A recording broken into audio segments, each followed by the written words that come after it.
चोर सोडून संन्याशालाच फाशी देण्यात आलेली आहे।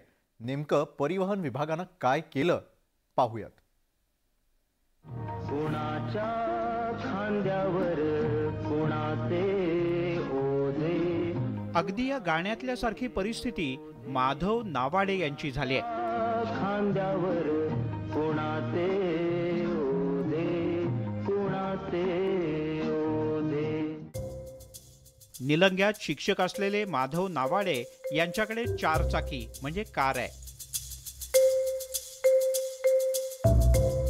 आणि त्यांना परिवहन विभागानं चलन पाठवलंय। आता तुम्ही म्हणाल त्यात वेगळं ते काय? नियम मोडले असतील तर चलन पाठवणारच। मात्र नावाडे यांना हेल्मेट नसल्याबद्दल दंड आकारण्यात आलाय। आता कार चालवत असताना हेल्मेट वापरण्याचा संबंधच काय? मात्र MH16 AP 2610 या बाईकचा दंड माधव नावाडे यांच्या माथी मारण्यात आलाय।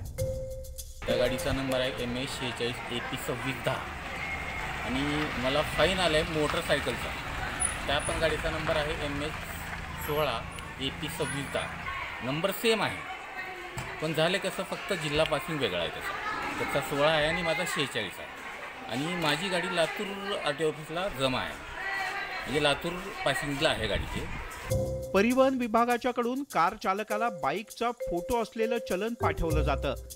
आता हा दंड मागे घेण्यासाठी माधव नावाडे यांना परिवहन विभागात हेलपाटे मारावे लागतायत आणि त्यांची ही समस्या मार्गी लागत नसल्याचं चित्र आहे।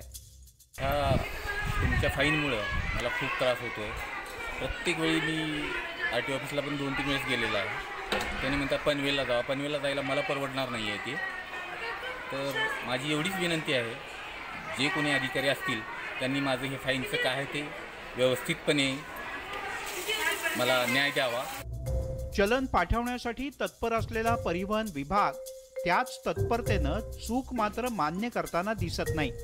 त्यामुळे माधव नावाडे यांना दिलासा मिळणार तरी कधी हे कळायला मार्ग नाही।